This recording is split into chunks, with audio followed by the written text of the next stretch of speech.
कभी कभी नए उपासकों से जब वार्ता होती है और वो कृपा करके अपनी दिनचर्या बताते हैं कि हम 6:30 बजे स्नान करते हैं, तब लगता है कि क्या साधना करोगे आप।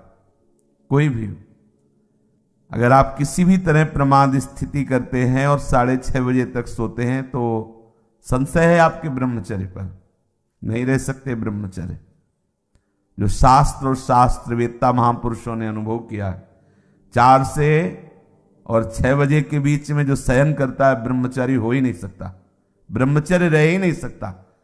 या तो वो 2 बजे 3 बजे तक भजन किया हो, पूरी रात जग के फिर सोया हो तो चलेगा, वो भजन का आवेश संभालेगा। ये ब्रह्म मुहूर्त का समय और उपासक शयन करे, बहुत बड़ी हानि है। मान लीजिए खूब सत्संग सुनते हैं आप सब जन और बहुत कृपा है आपके ऊपर, लेकिन परिवर्तन नहीं हो रहा भाई। अगर आप 6:30 बजे, तो अच्छा नहीं, बिल्कुल अच्छा नहीं, बिल्कुल अच्छा नहीं। ये दिनचर्या तो बिल्कुल ठीक नहीं है। आप लोग सावधान हो, जो भी हो सावधान हो जाइए। ये बिल्कुल आपके जीवन के लिए घातक दिनचर्या है। 2 बजे बहुत उत्तम है उठना, पर नहीं तो 3 बजे, आखिरी 4 बजे।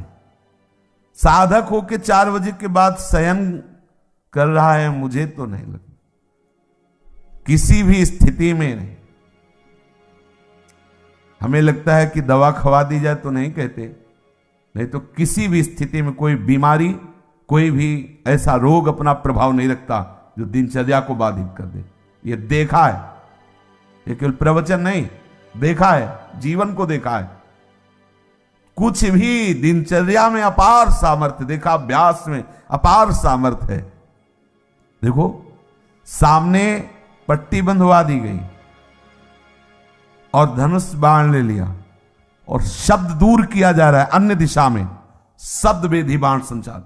अभ्यास देखो, आंख में पट्टी बंधी हुई है, शब्द किस दिशा से हो रहा है एक श्रवणेंद्र से देखना है और बाण वहीं संधान करना जहां से शब्द निकला है। अभ्यास देखो, अभ्यास का प्रभाव देखो, कितने से चमत्कार अभ्यास में लौकिक, और आप परमार्थ के पथिक, और आपका यह अभ्यास कि आप उठे और फिर सो गए।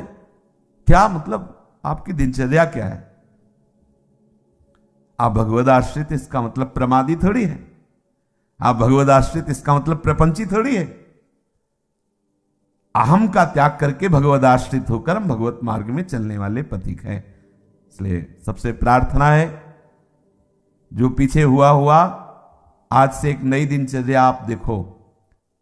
जो पूर्व की दिनचर्या ठीक है तो उसे लिखो, नहीं तो सुधार करके और स्वयं श्री जी के सामने वो दिनचर्या रखो। दिखाने की जरूरत नहीं है, बहुत बार देख लिए, बहुत बार रजिस्टरों में रखा हुआ है सब दिनचर्या। अभी आ जाएगी उठ के, 2 बजे उठे, 3 बजे ये, 4 बजे वो, 5 हो सकता है जिस दिन लिखो उस दिन 2 बजे उठ जाओ, या आज उठे, पक्का उठे, सत्य कह रहे हो, 2 बजे लिख दिया। इससे काम नहीं चलना। आप अपने को खुद साक्षी करके प्रभु के सामने और नियमावली में बांधो। बिना नियम के प्रेम उत्पन्न नहीं होता। वो प्रेम की एक दशा है जो नेम को लय कर देती है। नियमावली में आपकी दिनचर्या सही होनी चाहिए, आपकी नियमावली ठीक होनी चाहिए।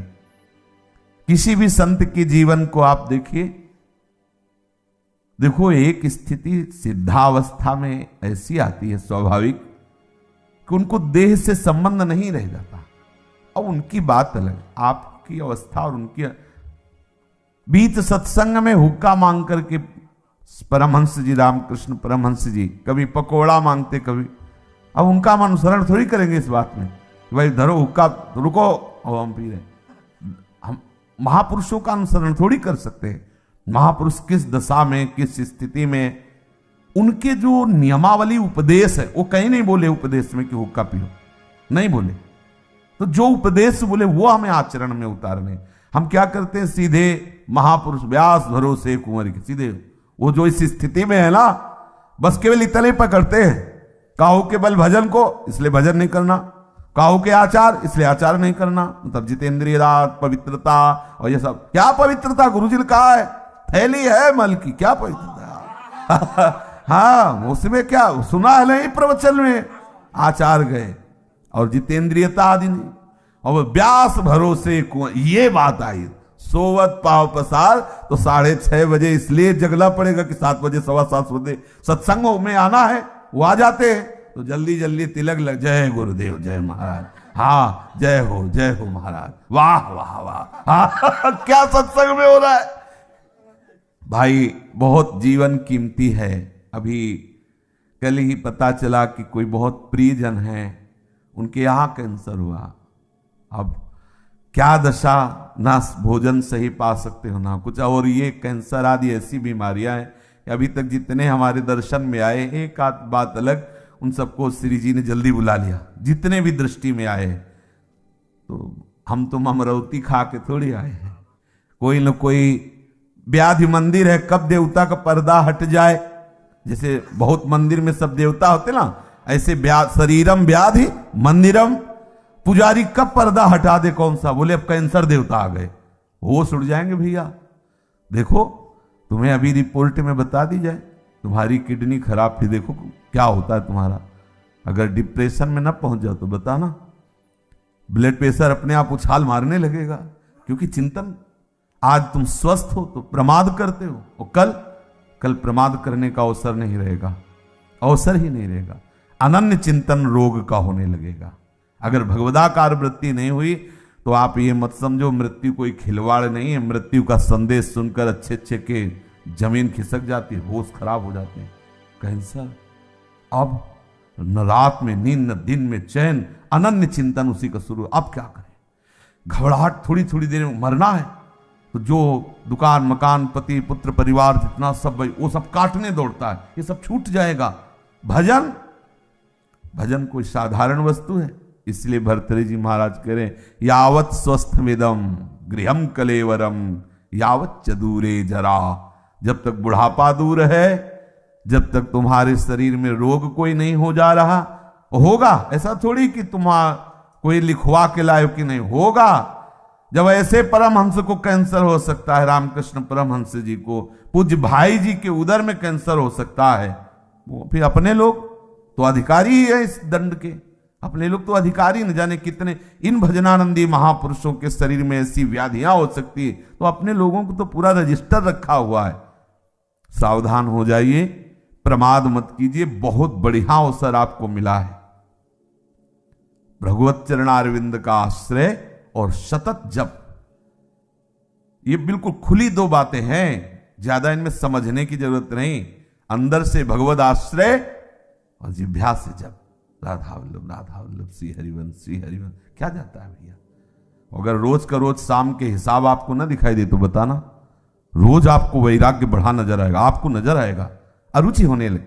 सच्ची कहते हैं भजन का प्रभाव, ये तो भगवत कृपा से भगवत चर्चा हो रही नहीं। 1 मिनट के लिए अंदर से मन राजी नहीं, ये जो हो रहा है 1 मिनट के लिए राजी नहीं कि अब ये सब, बस यही लगता है चुप, किसी से मिलो मत, बंद करके दरवाजा अपने कमरे का, बस एकाकार वृत्ति। कब शरीर किस दशा को पहुंच जाए, बेकार काहे को बहिर्मुखता में फैल रहे हो, शांत। इसका फल है सदाकार वृत्ति में डूबना। और आपको बढ़िया अवसर मिला है, कोई जिम्मेवारी नहीं। देखो आप सत्संग सुन रहे हो, आप नाम जप कर सकते हो, नाम में ध्यान लगाए हुए श्रवणेन्द्रिय से सुनो। देखो बढ़िया आपकी समाधि अवस्था जा रही। सत्संग क्या है, एक समाधि अवस्था में डुबोने का बहुत बढ़िया, मतलब 1 घंटा 1.5 घंटा चर्चा हो रही श्रवणेन्द्रिय के लिए, कहीं अन्य जाने की जगह नहीं, और अंदर से आप नामाकार वृत्ति, मंत्राकार वृत्ति, बड़ा आनंद का विषय है। अगर हम भजन छोड़ दिए, बाह्य में ही समय व्यतीत किए, तो बाह्यकरण से आप सेवाएं करते रहो, बाह्यकरण से दिनचर्या करते रहो, अंताकरण विषय चिंतन कर रहा है, तो आनंद बाह्यकरण को होना है कि अंताकरण को? समझना जरा, सूक्ष्मता से समझना। परिवर्तन किसका होना है? अंतःकरण का। बाह्यकरण का तो देखो 2 मिनट में परिवर्तन सब, लेकिन अंतःकरण का परिवर्तन चिंतन से होता है, भजन से होता है। बड़े बड़े हम संत महापुरुषों के समीप रहने वालों को देखा है, अंतर में भजन नहीं तो दीपक तले अंधेला पाया गया है, दीपक तले अंधेला पाया। बहुत अच्छी बात समझ, बहुत घुस के तमाशा देखा है, अंतर और बाहर में। भजन नहीं तो बड़े बड़े भजनानंदी महापुरुषों के समीप रहने वाले बड़ा प्रपंच का नाटक देखा गया है। वो महापुरुष तो आनंदित रहते हैं क्योंकि उनके लिए तो एक ऐसी स्थिति है प्राप्त हो गई जहां प्रपंच का स्पर्श नहीं है, और उनके प्रभाव से बाहरी व्यवहार सामग्रियों की खूब बहुतायत होती है। तो नीचे भजन का मतलब नहीं रह जाता कि भजन क्या है, बस वो सम्मान और विषय आदि का सेवन, क्योंकि महापुरुषों का प्रभाव सम्मान दिलाता है, महापुरुषों का प्रताप वो वस्तुएं जो विषय संबंधी सेवन में आती, अच्छी से अच्छी वस्तुएं, होता क्या है अंतःकरण मलिन हो जाता है। इतने बड़े महापुरुष के समीप रहते हुए अंतःकरण और इतना मलिन हो जाता है कि महापुरुषों पर भी अपराध कर बैठता है। जिनके प्रताप से पोषित होता है वो वहीं अपराध कर बैठता है। इसलिए प्रधान बात है अंतर में आपका साधन चलना चाहिए, अंतःकरण आपका भगवत चिंतन में रहे। खुली बात समझ लीजिए, बाह्यकरण से बाह्य पवित्रता होती है, अंतःकरण से अंतःकरण की पवित्रता होती है। बाह्यकरण और अंतःकरण दोनों भागवतिक हो जाए तो स्वभाव का परिवर्तन हो जाता है, स्वभाव का परिवर्तन होता है तो स्वरूप का अनुभव हो जाता है। जो हमारा सखा भाव, गोपी भाव, सहचरी भाव का भाव स्वरूप है उसकी प्राप्ति हो जाती है। इसलिए भैया चूको मत, बहुत बढ़िया अवसर, बड़ा घबराहट का विषय है। जब इस शरीर पीड़ा से युक्त होता है तो केवल प्रभु ही ऐसे जो हमें बचा सकते हैं, नहीं तो जब शरीर स्वस्थ होता है तो अहंकार देवता अपना नाटक करवाते रहते हैं, और जब अस्वस्थ हो जाता है तो मन राम उसी अस्वस्थता का चिंतन, बड़ा क्लेश में। और इस संसार से मुक्त हो जाइए। अगर आप सोच रहे हो तो दिन प्रतिदिन ऐसा भयावह संसार का स्वरूप आएगा, पूछो मत। इससे मुक्त होना ही अब एक उपाय रह गया है।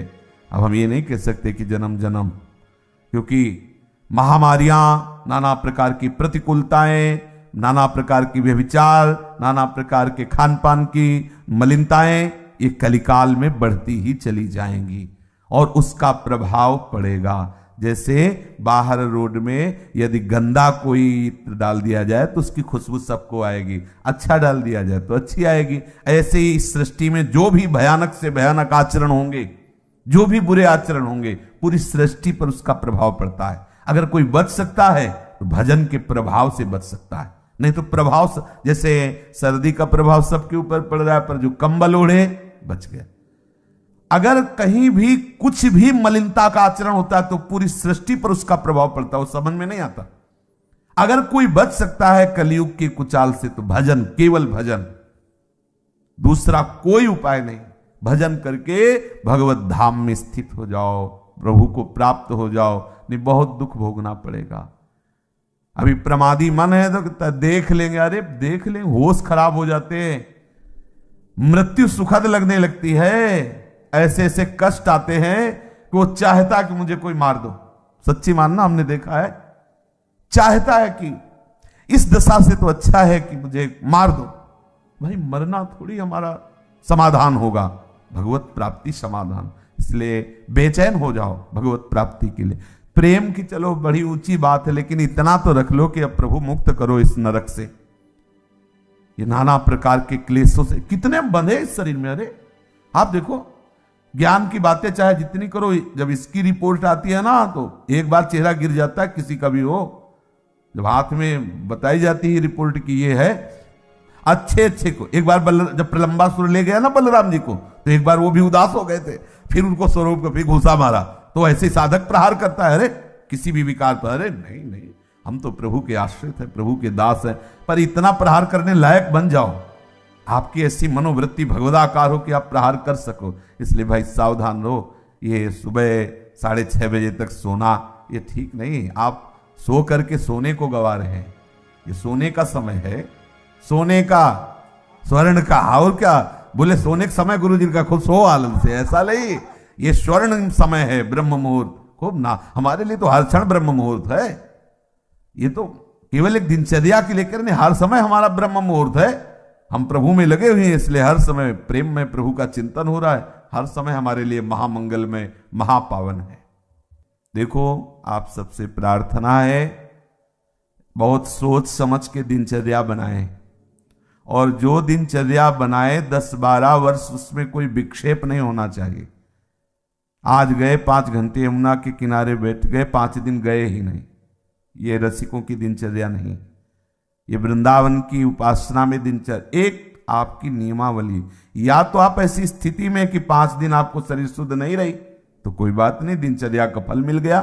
आपकी दिनचर्या एक ऐसी होनी चाहिए जो बने तो कम से कम 10-12 वर्ष तो एक रस चलना चाहिए। आज ये कल वो, फिर परसों बदल गया, फिर अलग बदल दिनचर्याएं रजिस्टर में लिखी रखी रह गई और हमारी कुछ और ही दिनचर्या चल रही। भाई ऐसा मत कीजिए। भगवत मार्ग के पथिक, चाहे आप गृहस्थ हो विरक्त हो, बहुत सोच समझ कर दिनचर्या बनाइए। आप 10 मिनट यदि भजन में बैठते हैं तो ठीक टाइम पर बैठिए और बहुत काल तक वो समय भजन में दीजिए कि हम 10 मिनट बैठते हैं तो हम 10-12 वर्ष तक 9 मिनट नहीं होने देंगे, 10 मिनट तो बैठेंगे ही, और हमें मिलेगा तो हम माया से खींचकर और समय बढ़ाते घटने नहीं देंगे। ये दिनचर्या का भाव होता है अपने मन को बांधना। दिनचर्या का मतलब होता है हम अपने मन को संपूर्ण समय के द्वारा इष्ट में फांस रहे, बांध रहे, इस समय ये, इस समय ये, इस समय ये, और उसको नियम पूर्वक बांधना। कभी परिक्रमा चल रही तो कभी कुछ, कभी कुछ, कभी सब बंद, कमरे में पड़े शयन कर, ऐसी नहीं। एक आपके आहार की, विहार की दिनचर्या होनी चाहिए। बहुत अच्छा आहार मिल जाए तो भी एक संयमित जो आपने आहार नियम लिया है उससे ज्यादा नहीं होना चाहिए। ना मिले उस समय के बाद, आपको सच्ची बताए, यदि आपकी दिनचर्या सही है तो समय के बाद आहार करने की इच्छा ही खत्म हो जाती है। अगर आपका समय कि इस समय से इस समय तक आप प्रसाद लेते हैं, अगर नहीं मिले तो उसका चिंतन खत्म, उसकी इच्छा ही खत्म। अब अगले टाइम जब पाते तब फिर आए। बहुत बड़ा नियम में बल होता है। बिना घड़ी के अपने आप नेत्र खुल जाना, दोबारा आलस्य ना आना, शरीर में एक नई स्फूर्ति, अभ्यास में बहुत बड़ी ताकत होती है। अपने लोगों का अभ्यास ही दृढ़ नहीं हो रहा है, नियमावली ही ठीक से नहीं बन रही। दिनचर्या में पता होना चाहिए ये इस समय तो वो सत्संग में मिलेंगे, इस समय वो परिक्रमा में होंगे, इस समय वो जप में बैठे होंगे, उनका समय है जप का, इस समय तो मौन होंगे, वो बोलेंगे नहीं। साधु की दिनचर्या होती। हमारी क्या दिनचर्या है इस पर ध्यान दीजिए। एक बार आप ही दिनचर्या बना लीजिए और उसे 10-12 वर्ष तक चलाइए। यह तेरे दिनचर्या बदलिएगा नहीं। माना भागवतिक है, लेकिन इससे मन संयमित नहीं होगा, इससे मन एक रस में नहीं आएगा, और एक रस नहीं हुआ तो फिर जीवत्व बाधा पहुंचाता रहेगा। ये जो जीवत्व है, काम क्रोध लोभ आदि, ये सब फिर परेशान करते रहे, प्रमाद स्थितियां आती रहेंगी। एक रस में बहुत बड़ा बल।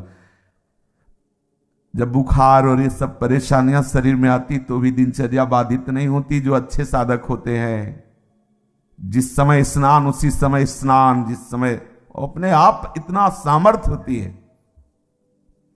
कहीं भी चमत्कार प्रकट हुआ है तो एक जो दिनचर्या पकड़ी गई, दिनचर्या देखो। पूज्य श्री सनातन जी वयोवृद्ध हो गए हैं, परिक्रमा को रोज जाते हैं गिरिराज जी की। गिरिराज जी को पीड़ा होती है उनकी परिक्रमा से कि इतने वयोवृद्ध नंगे पैर।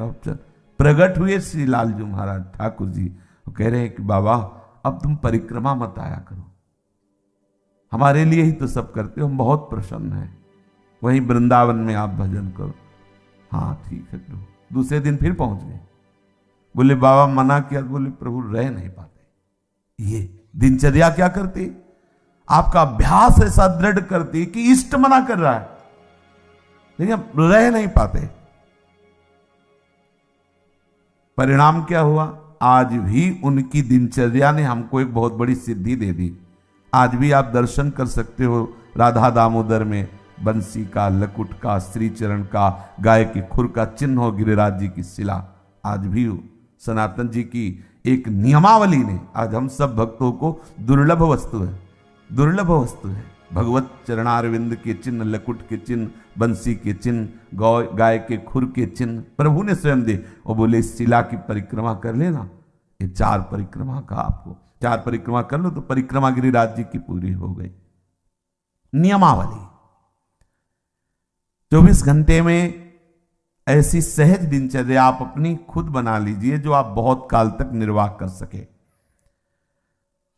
यमुना तट अगर हमारा जाना हुआ तो यमुना तट, बहुत मन हुआ तो नागरीदास जी करें गोवर्धन गिरिराज जी, और बैठो राधा कुंड, देखा है, अनुभव किया है, एक अलौकिक मतलब आकर्षण राधा कुंड में देखा है। सुबह सुबह जैसे चुपचाप कभी गए हैं और एकदम बैठ गए तो एक अलौकिक आकर्षण, एक दिव्य आकर्षण, एक भजन में एक दिव्य उन्माद। आसपास बड़े बड़े भजनानंदी महात्मा रहते हैं और श्री जी का वो नित्य स्थल राधा कुंड संपूर्ण ब्रज महिमा में, पर कहीं कहीं प्रभु विशेष अपनी लीला प्रकाशित किए। उपासक सबसे बड़ी भूल कर बैठता है जब इस मार्ग पर चलना सौभाग्य से संभव हुआ तो दो विभाग कर देता है। द्वंद्व मोहेन भारत, मोहित होकर, एक शुभ एक अशुभ, एक अच्छा एक बुरा, एक संसार एक भगवान, एक भजन एक क्रिया, दो विभाग कर देता है। ये बात गहराई से उसके हृदय में बैठी हुई है कि साधना करना, भजन करना, जप करना ये एक अलग विभाग है और सांसारिक व्यवहारिक क्रियाएं करना एक अलग विभाग है। जो दो विभाग रखकर साधक चलता है वो द्वंद्वों से मोहित होकर परास्त हो जाता है। ध्यान से सुनो ना, कारण कि माला और नाम जप उसको तो समझता है भजन, और जितनी क्रियाएं हैं उनको सब संसार की समझता है। बिगड़ गया साधन पथ, क्योंकि हमारी वृत्तियां संसार में ही पूर्व से लगी हुई है। वो दिखावे में माला चलाएगा, लेकिन एक एक वृत्ति प्रश्नवाचक है। जब तक उसका उत्तर नहीं होगा तब तक स्थिति नहीं आएगी। एक ही प्रश्न है इस जगत में, ये संपूर्ण द्वंद्वों से युक्त जगत एकमात्र भगवान है, ये उत्तर तुम्हें देना है। भगवान के सिवा कुछ नहीं है। जब तक हर एक वृत्ति का उत्तर आप ये नहीं दे दोगे तब तक आपकी माला से चलाने से ये इच्छा और द्वेष और द्वंद्वों का सम्मोह ये नहीं छूटने वाला। माला भी चलाते हैं और राग द्वेष भी करते हैं। श्रम जनित शारीरिक क्रियाओं से तो बचते हैं, लेकिन असाधन जनित क्रियाएं खूब आराम से हो रही। ये बड़ा सूक्ष्म विषय है। बैठे बैठे परदोष दर्शन, परदोष कथन, सबके प्रति कहीं ना कहीं गुण दोष की भावना, राग द्वेष की भावना बाहर निकले तो हमारी नाक में गुस्सा रखा हुआ है। सबको हे दृष्टि से देखना, क्या साधना हो रही, क्या भजन हो रहा है।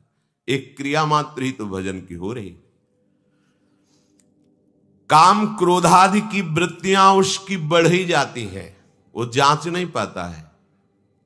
एक एक वृत्ति उसकी उसके द्वंद्व मोह में फंसा रही, वो जांच नहीं पा रहा है। यही राग द्वेष में परिणित होकर के उसके भजन की वृत्ति को ढक करके पुनः विषय मार्ग में ले जा। कब तक सहोगे? निज सुख बिन मन होई कि थीरा, गिरना पड़ेगा। ये कामादि दोष आपको आकर्षित करके नष्ट कर देंगे। ऐसा नहीं कि उनको अनुभव नहीं होता, होता है, पर विवेक सही होने ना होने के कारण वो निर्णय नहीं कर पाते। कर्मठ कठिन सशल्य नित सोचत शीस धुनंत, श्री हरिवंश जो उद्धरी सोई रस रीत सुनंत। सोई रस रीत सुनंत अंत अनसहन करत तब, जब जब जियन विचार सार मानत मन तब तब। छिन छिन लोलुप चित्त समुझ छाड़त ताते सठ, करत न संत समाज जिते अभिमानी कर्मठ। ये क्रिया प्रधान लोग जब थक जाते हैं तब फिर सोचते हैं कि कहीं गलती है हमसे। चलो संत सभा में बैठकर उस गलती को ढूंढते हैं। जब विचार करके देखते हैं तो लगता है कि हां ये बात सही है, मैं यहां गलत हूं। पर फिर क्रिया प्रधान वृत्ति होने के कारण, अहम वृत्ति जोर कसने के कारण, मनोनुकूल चलने के कारण फिर वो अनसहन करने लगते, दूरी बनाने लगते। क्यों ऐसा नहीं कर पाते? क्योंकि उनका आत्मसमर्पण नहीं है। क्रिया प्रधान, कर्मठ कठिन सशल्य नित सोचत शीस धुनंत, श्री हरिवंश जो उद्धरी सोई रस रीत सुनंत, सोई रस रीत सुनंत अंत अनसहन करत तब, जब जब जियन विचार तो सार मानत मनवन तब, पर छिन छिन लोलुप चित्त समुझ छाणत ताते सठ, करत न संत समाज जिते अभिमानी कर्मठ। क्रिया प्रधान मनमुखी आचरण और अभिमानी, ये दोनों एक ही बात है। अंतर से ये दो शब्द कहने को लग रहे हैं, लेकिन अंतर में देहाभिमान से ही मनमुखता की पुष्टता होती है। उपासक को चाहिए कि इस भावना का त्याग कर दे। बहुत बड़ा दोष है भगवत प्राप्ति में, भारी अनर्थ आगे चलकर पैदा हो जाएगा। पर वो अनर्थ को अनर्थ समझे तब ना हो, तो अनर्थ को ही अर्थ समझता है, अनर्थ को ही सुख समझता है। ये माया की ऐसी आसक्तिमयी वृत्ति है कि जो जहां है वही सुख समझता है। अगर नाली के कीड़े को अमृत के कुंड में डालने के लिए ले जाओ तो वो बुरा मानेगा कि आदमी बहुत बुरा है, मुझे मेरे सुख से हटाकर पता नहीं कहां ले जा रहा है। ऐसी ही कुछ दशा हमारी है। जब शास्त्र और संतों के वचन हमें सतमार्ग में प्रशस्त करना चाहते हैं तो हमारा मन बुरा मानता है। हम जैसे चल रहे हैं वैसे, हम जहां हैं बड़े सुखी हैं। कैसे वो परम आनंद की तरफ बढ़े? क्योंकि जिस भोगा आनंद में, जिस क्रिया आनंद में हो, वहां से असंतुष्ट हो तभी आगे बढ़ सकते हो। असंतुष्ट हो, अपने भजन से असंतुष्ट हो। जितना भजन हो रहा है उतना नहीं, और आगे और आगे। भोगों में संतोष और साधन मार्ग में असंतोष। देखो, विरक्त निवृत्ति मार्ग, गृहस्थ प्रवृत्ति मार्ग, दोनों मार्ग भगवत प्राप्ति के लिए है, पर अपने अपने धर्म से चले। जैसे विरक्त मार्ग है, इसमें किसी का एक का आश्रय नहीं लिया जाता हरि गुरु के सिवा, कि हमारा जीवन किसी के पैसे से चल रहा है, चाहे हमारे भाई हो चाहे हमारे पिता हो। अगर हमारा जीवन उनसे चल रहा है तो आप भेष भले विरक्त का धारण किया, आप निवृत्ति मार्ग के पथिक नहीं है। आपका आकाश वृत्ति से जीवन चलना चाहिए, भगवत वृत्ति से, गुरु आश्रित हरि आश्रित। जब शास्त्र सम्मत उपदेश होगा तो उसको समझिए। निवृत्ति मार्ग के उपासक को अपने जन्मभूमि के द्वारा दिए हुए अन्न धन से भरण पोषण नहीं करना चाहिए। निवृत्ति मार्ग का उपासक आकाश वृत्ति का होता है। बृहस्पति के समान पूज्य परिवार हो तो भी उससे भरण पोषण नहीं होना चाहिए। पूज्यपाद सिउड़िया बाबा जी महाराज, बृहस्पति के समान पूज्य परिवार हो तो भी उससे भरण पोषण नहीं होना चाहिए। भरण पोषण एकमात्र अनन्य व्रतधारी निवृत्ति मार्ग उपासक आकाशवृत्ति भिक्षावृत्ति, ये लिखी हुई है, आकाशवृत्ति भिक्षावृत्ति। अगर इन वृत्तियों में आप नहीं हैं तो निवृत्ति का झंडा मत गाड़िए। ठीक है, आप बस भजन कीजिए, निवृत्ति मार्ग आप नहीं है। निवृत्ति वही है एकमात्र भगवत इच्छा से। महलों में राखो चाहे झोपड़ी में वास दो, पेट भरो या कई कई दिन तक भूखे रखो, तुम्हारी जय हो। और उनके मार्ग में कदम पीछे नहीं हटाना। संतों की प्रकाश वृत्ति को दुनिया ने देखा है, उनकी परिपक्व अवस्था को। जब सूर्य का तपता हुआ तेज जैसे ऐसे उनका जब तेज प्रकाशित होता है तब संसार उनके, लेकिन उनकी कृष्ण पक्ष की स्थिति को कभी नहीं देखा किसी ने। कभी किसी की जीवनी में कृष्ण पक्ष नहीं लिखा गया। जब कभी किसी का जीवन लिखा जाएगा तो प्रकाश वाला जीवन लिखा जाएगा, अच्छा अच्छा लिखा जाएगा। उसकी छाती से पूछो कि ये मार्ग कैसा होता है, ये मार्ग क्या है जो वास्तविक मार्ग में चला है। हम मनमुखी चाल चलते चले जा रहे हैं, जीवन को सत्य मार्ग से बिलक करते चले जा रहे हैं। आंतरिक वृत्ति को देखना है, हमारा अहम का पोषण हो रहा है। नहीं किया कभी, करो निवृत्ति मार्ग, जाओ गालियां सहो और दरवाजे में जाकर टुकड़े मांगो और फिर उधर का पोषण करो। या पूज्य श्री नारायण स्वामी जी के चरित्र में पाया गया, कहीं लेबरी हो रही तो 4-6 घंटे कर दिए, ईंट पत्थर चूना आदि। उसने जब पेमेंट देने को कहा, होगा 4 रोटी दे दीजिए, रोटी ली, भरण पोषण किया। या आकाश वृत्ति से महात्मा बैठा है, जो हरि देंगे। महापुरुषों के चरित्रों को पढ़ लीजिए। महापुरुषों ने ऐसा भी जीवन चरित्र दिखाया है कि शाम तक कुछ नहीं रहेगा, सब हटा दिया। अब सुबह हरि जो देंगे वही भोग लगेगा, नहीं होगा तो तुलसी का भोग लगेगा।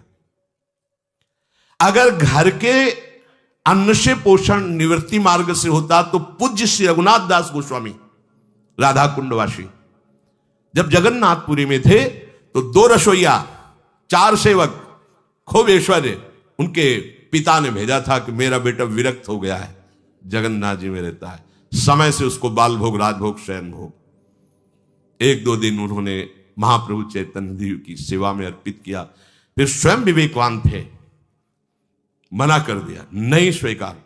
और जगन्नाथ जी के दरवाजे पर खड़े होकर भिखारियों के बीच में, जिनके पिता ऐसे जमींदार है कि एक कदम भी कभी चलने नहीं देते थे अपने लाडले रघुनाथ दास जी को, पालकी में साथ में अंगरक्षक, ऐसी सुविधा वाले पिता, उनको सुविधा दिए थे।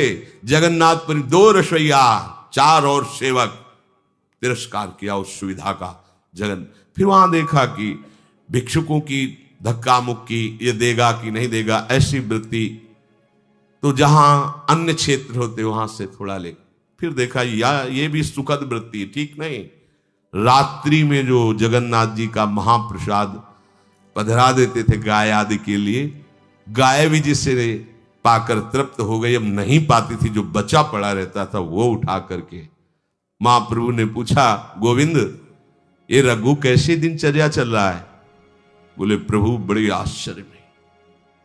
सब जगह से उन्होंने अपने को समेट लिया और रात्रि में निकलते हैं, जो जगन्नाथ जी का बचा हुआ महाप्रसाद उसको बीन लेते हैं, जल में डालकर जो वैशांश होता हटा देते और फिर वो शेष। एक दिन पा ही रहे थे, महाप्रभु पीछे से जाके ऐसे उनके रज के पात्र से लिया और मुख में, इतना स्वादिष्ट अमृत अकेले अकेले तू पाता है? अरे उनका प्रभु आपके लायक नहीं। बोले यही हमारे लायक, ये अमृत है, ये अमृत। अब आप विचार करो, अगर घर के देने से भगवदानंद की अनुभूति होती तो वहीं एक महल खड़ा करवा देते उनके पिता, और सारी व्यवस्था तो भेजी थी, 4 संतों को और पवाते, आप पाते, आनंदित होते। नहीं, निवृत्ति मार्ग में इसकी कोई गुंजाइश नहीं। आज तक कहीं कोई ऐसा निवृत्ति मार्ग में नहीं। हां, प्रवृत्ति मार्ग में अहोभाग्य है जो प्रवृत्ति मार्ग में ऐसे चल रहे हैं कि अपने धन से धाम वास करते हैं, किसी का कोई प्रतिग्रह नहीं लेते और भोग लगाते हैं, श्री जी को स्वयं पाते हैं, 4 संतों को पवाते हैं, अतिथि आदर करते हैं, धन्यवाद पात्र हैं, धर्म पूर्वक कमाए हुए अन्न से जो चलते हैं। हमें समझना होगा कि हम किस मार्ग के पथिक हैं। अगर हम अपने मार्ग को नहीं समझेंगे तो बाधा पड़ जाएगी। द्वंद्व मोह से मोहित हुआ उपासक ठीक से भजन नहीं करता। ये द्वंद्व है। आप से अगर आंतरिक हृदय से देखो, झांक कर, आपको भरोसा किसका है? झांक कर आंतरिक देखो, भगवान को साक्षी करके किसका भरोसा है? निवृत्ति मार्ग में एकमात्र केवल हरि गुरु का भरोसा होता है। हरि गुरु चरण सेवा अनुसर हो, एकमात्र आजीवन केवल प्रभु का भरोसा। अगर कोई व्यक्ति आकर के कोई सेवा करता है तो उसकी दृष्टि में होता है प्रभु आए, ये प्रभु भोजन दे गए, ये प्रभु व्यवस्था कर गए, या और थोड़ी नीची स्थिति है उपासक की तो वो देखता है प्रभु के द्वारा ये प्रेरित है, प्रभु ने इसे निमित्त, वो साक्षात प्रभु तो नहीं देख पा रहा पर वो देखता है प्रभु ने इसे निमित्त बनाया। बड़े बड़े राजे महाराजे जैसे नागरीदास जी राजकुमार थे, एक शरीर में लंगोटी, कई कई दिन भिक्षा भी न जाना, तो लाडली प्रेरणा करी। बाबा मेरी मैया कहती कई दिन से तू मधुकरी को नहीं आया। लाली इच्छा ही नहीं, तुझे पता नहीं श्री जी को बड़ा दुख होता है जब कोई ब्रजमंडल में भूखा सोता है। स्वयं श्री जी कह रहे, ब्रजमंडल में कोई भूखा सोता है तो लाडली जी को बड़ा दुख होता है। देखो तुम प्रसन्नता के लिए ही तो साधना कर रहे हो लाडली जी के लिए। बाबा जाया कर, 2 टुकड़े मांग कर अपने उदर में डाल, लाडली जी को दुख नहीं होगा। ऐसी करुणा समुद्र लाडली जी स्वयं उनको ऐसा उपदेश करती है। चाहते तो राज दरबार खड़ा कर देते वृंदावन में, सारे सुख भोगते। महारानी जी को महल वो जैसे रखे उनकी बात। हमारा कोई अस्तित्व नहीं, हमारा कोई सहयोगी नहीं, श्री जी के सिवा हमारा कोई सहयोगी नहीं। ये हमारे हृदय में, हमारे जीवन में, हमारे आचरण में होना चाहिए। कभी पूरा जीवन व्यतीत कर दो, किसी एक का भी फोन नंबर नहीं होना चाहिए कि इसका फोन नंबर करेंगे तो हमारा काम बन जाएगा। समझ लो आप पतित हो गए अगर ऐसा है जीवन में। हम जिसके भरोसे उसको फोन नहीं करना होता, वो पहले से व्यवस्था रखता है। कोई भारी से भारी संकट अगर आ रहा है तो पहले से बचाव पक्ष वो जान रहे, हमें फोन नहीं करना है कि हाँ अमुक आओ और हमारी व्यवस्था करो, हमें बचाओ। तो धिक्कार है ऐसी निवृत्ति परक बुद्धि को। निवृत्ति परक चली थी और ऐसा निश्चय कर रही, कहां है भरोसा, कहां है? ये द्वंद्व नहीं, ना किसी से राग ना किसी से द्वेष। जो भजन बिल्कुल नहीं करते उनकी अपेक्षा तो ठीक ही है, जो द्वंद्वों से युक्त है पर भजन करने वालों की एक विलक्षणता होती है। उनके अंदर एक ही आग होती है, मुझे प्रिया प्रीतम से मिलना है, भगवत प्राप्ति। इसी आग में वो भूख प्यास काम क्रोधाद सब अग्नियों को सह जाता है। ये इतनी भारी आग होती है, कोई भी वेग उसको परास्त नहीं कर सकता, कोई भी वेग परास्त नहीं कर सकता। ऐसा कभी चित्त में नहीं आया। गुरु कृपा से, आराध्य देव की कृपा से कई कई दिन भोजन नहीं मिला, कष्ट पे कष्ट है, पर कभी ऐसा नहीं आया कि चलो 2-4 दिन घर घूम आते हैं। कभी जीवन, जिस दिन से जन्मभूमि का त्याग हुआ उस दिन से कभी जन्मभूमि में बैठ के कवल भोजन नहीं हुआ। कभी दोबारा उधर, जिस दिन से वो क्षेत्र छोड़ा, गुरु कृपा से कभी दोबारा दर्शन नहीं हुआ। ये कृपा से हुआ है, हमारे बल की बात नहीं है, कृपा से हुआ है। और यौवन अवस्था ऐसे कटी है कि जिन भोगों के लिए चित्त लालायित होता है उस अवस्था में केवल एक ही आग लगी थी, कैसे ब्रह्म साक्षात्कार हो। गुंजाइश ही नहीं थी किसी विषय, भोजन नसीब नहीं था तो ब्रह्म चिंतन छोड़कर भोगों का चिंतन जब होता है जब यहां खट्टी डकार आती है अच्छे अच्छे पदार्थों की, तब भोगों को। यहां तो आग लगी है, कवल भी नहीं मिल रहा, उससे ज्यादा आग लगी, कैसे अनुभूत हो? मैं इस शरीर को जन्म जन्मांतरों से स्वीकार की हुई डोल रहा हूं, मेरा स्वरूप क्या है, कैसे इसकी अनुभूति? काशी के घाटों में यही पागलपन चढ़ा था, कैसे मुझे ब्रह्मानुभूति हो, क्या मेरा स्वरूप है, कैसे साक्षात्कार हो? जिसके अंदर ये आग जल जाती फिर वहां गुंजाइश नहीं। यहां भजन करने वालों की विलक्षणता के लिए प्रभु वर्णन कर रहे हैं, जिनका उद्देश्य केवल भगवत प्राप्ति है, किंचन मात्र किसी की तरफ आकर्षण की वृत्ति नहीं है। भजन करने का स्वरूप यह है। कोई भोग तभी परास्त करता है जब हमारे अंदर उसके प्रति प्रियता होती है, महत्व होता है, उसका चिंतन होता है, भोग सुख की आकांक्षा होती है। जब लगन लग गई प्रभु से मिलने की तो भोग कैसे आकर्षित कर सकता है? ब्रह्मादिक के भोग सब विषम लागत ताई, विष सम लागत ताई, नारायण ब्रज चंद की लगन लगी है जाए। मनुष्य शरीर ही मिला है, अब हम जब भगवत आश्रित भगवत लक्ष्य वाले हैं तो इसका निर्वाह केवल प्रभु के ऊपर, केवल एक भरोसो, एक बल, एक आस विश्वास, एक राम घनश्याम हित चातक तुलसीदास। बने तो रघुवर ते बने, बिगड़े तो भरपूर, तुलसी और अंते बने ताबरी में पे धूल। भगवत प्रियता जागी तो पीछे रत्नावती जी के पावन चरित्र में सुना, उन्होंने कहा आज से मैं नियम लेती हूं, इस राजा का अन्न नहीं खाऊंगी, पति हैं उन, आज से इस राज अन्न का त्याग कर नहीं। ऐसे ही इस मार्ग में चला जाता है, केवल भगवद आश्रय। निवृत्ति मार्ग में, प्रवृत्ति मार्ग में धर्म के द्वारा कमा करके अतिथि का सेवन, साधु सेवन आदि आदि। भगवत कृपा से भगवत प्राप्ति होगी ऐसा उसका दृढ़ निश्चय हो जाता है। इससे बड़ा कोई पुण्यात्मा सृष्टि में नहीं है। जिसके हृदय में ये निश्चय हो, जितने भी पुण्य हैं, पुण्य के अनुष्ठान हैं, ये सब आधे हैं। पूरा पुण्य क्या होता है? मुझे इसी जन्म में भगवत प्राप्ति करनी। इस बात से बढ़कर कोई पुण्य ही नहीं है, कोई तीर्थ नहीं महान। इससे बढ़कर जे ही ये लक्ष्य आएगा, सारे पाप नष्ट होना प्रारंभ हो जाएंगे। जितने तीर्थों का अवगाहन दान पुण्य है, वो सब आधा पुण्य है। पूर्ण पुण्य क्या है? सबसे बड़ा सुकृत क्या है? भगवान का आश्रय लेकर भगवत भजन करते हुए भगवत प्राप्ति करना। इससे बड़ा कोई सुकृत नहीं है। संसार में जितने भी हैं सब आधे पाप हैं। पूरा पाप क्या है? भगवान से विमुख होकर अपने को भगवान के मार्ग में ना लाकर संसार के मार्ग में लगाना, ये पूरा पाप। भगवत विमुख पूरा और पाप आधा, दोनों मिलके 1.5। संसार में केवल 1.5 पाप है और 1.5 पुण्य है। प्रभु के सन्मुख होकर भगवत प्राप्ति का उपाय करते हुए आगे बढ़ना सबसे बड़ा पुण्य। प्रभु से विमुख होकर संसार के भोगों को भोगना सबसे बड़ा पाप। उपासक को जैसी पवित्रता इस बात से प्राप्त होती है, मुझे इसी जन्म में श्यामाजू के चरणों में पहुंचना है, जीते जी पहुंचना है।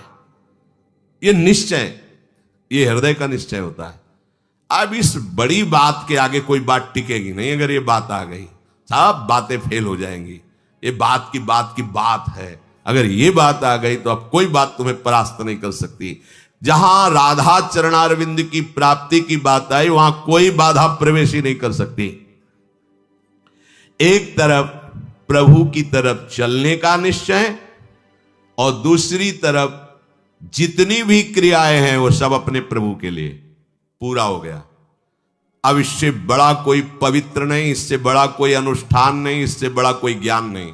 समझ लो, हमारा जीवन भगवत प्राप्ति के लिए हम निश्चय करते हैं इसी जन्म में हम श्यामा श्याम के समीप पहुंचेंगे। ये एक। अब आधा जितनी क्रियाएं हैं वो सब श्यामा श्याम की प्रसन्नता के लिए करेंगे। अपूर्ण। हम क्या है, क्रियाएं तो भागवतिक करते हैं पर निश्चय नहीं हो पा रहा, समर्पण, आत्मसमर्पण नहीं हो पा रहा। इसलिए आधा ही है हिसाब किताब। बार बार हम विक्षेप को प्राप्त होते रहते हैं। अच्छे से समझ लो, हमें श्री जी से मिलना है, हमें सुखी होना है, ऐसा मान लो। हमें आगे जन्म मरण के दुख में नहीं फंसना, हमें प्रभु से मिलना है, ये पहला निश्चय। अब इसको क्रियान्वित करो। जितनी मन वचन कर्म से चेष्टाएं वो सब आराध्य देव के लिए करो। बस सारा ज्ञान हो गया। यही सब शास्त्रों का सार है। चाहे जितना पढ़ लो, चाहे जितना सुन लो, सबका सार यही, इतना ही सार है। हरि से विमुख हो और भोगों के संग्रह में, भोगों के भोगने में लगे, इससे बड़ा कोई पाप नहीं है। इसमें सब पाप समाहित हो जाएंगे। जिनका लक्ष्य केवल प्रभु है वो सब सुकृतिवान है। सुकृतिना भगवान ने कहा है। और जिनका लक्ष्य भोग संग्रह और भोग भोगना है वो दुष्कृति है, वो मूढ़ है। प्रभु के लक्ष्य में एक महान बात यह कि पुराने जितने पाप और पाप के संस्कारों सब भस्म हो जाते हैं। ये देखो बड़ी खास बात। कोई और अनुष्ठान करने की जरूरत नहीं। कृच्छ व्रत, चंद्रायण व्रत, ये सब बड़े से बड़े शास्त्रों में प्रायश्चित वर्णन है। जिसने लक्ष्य कर लिया मुझे भगवत प्राप्ति करनी है, ये अंदर का निश्चय पूर्व के पाप और पाप वासनाओं को भस्म कर देता है। ये किसी तीर्थ में ताकत नहीं, ये तीर्थ में ताकत नहीं। बहुत जब बिल्कुल सांगोपांग तीर्थ का सेवन करोगे तो पाप नष्ट होगा, पाप वासना नहीं। लेकिन हरिचरणारविंद की प्राप्ति का निश्चय पूर्व पाप और पाप की वासना को भी भस्म कर देता है। उसके हृदय में स्वयं भगवान विराजमान होकर आगे पाप नहीं होने देते। यदि चूक हो जाती है तो उसको कोई अन्य आश्रय, अन्य प्रायश्चित करने की जरूरत नहीं। भगवान हृदय में बैठकर सब पवित्र कर देते हैं। विकर्म यच्चोत्पतितम कथंचित धुनोति सर्वम हृदय सन्नविष्टा। भगवान स्वयं कह रहे, मैं उसके हृदय में बैठ करके स्वयं अब संचालन करता हूं। अगर कहीं उसका देहाभिमान जरा सा बकाया स्फुरित हुआ, कोई चूक हो गई, तो मैं हृदय में उसके बैठा हूं। इसलिए धुनोति सर्वम हृदय सन्निविष्टा, मैं धोकर सब बहा देता हूं उसकी अपवित्रता को। यह है भगवद आश्रय। सच्चे हृदय से केवल तुम्हें चलना और यंत्रवत चलना है, कठपुतली बन के चलना है। जैसे नचाए कठपुतली वाला वैसे ही नाचना है। ते द्वंद मोह निर्मुक्ता भजन्ते माम दृढ़ व्रताहा। जब भगवान की तरफ चलते हैं तो कई प्रकार के द्वंद लग जाते हैं। भगवान का तो भजन करना है, पर यह भी तो कर्तव्य है संसार के रिश्ते नातों का निर्वाह करें। परिवार के जन ऐसा भी उपदेश करने लगते हैं, वो आते हैं तो अब आप निरपेक्ष वृत्ति धारण किए, तो क्या सीखा अभी तक भजन में? हम लोग पढ़े लिखे शास्त्र पढ़ते हैं, क्या सीखा? सर्वत्र भगवान है तो तुमको हम में भगवान नहीं दिखाई देते? हम तुम्हारे भैया हैं, हमारे से बात क्यों नहीं करते? हमारे से क्या, तुमने क्या भजन किया यार? हमें तो समझ में तो सब नाटक ही चल रहा है तुम्हारा।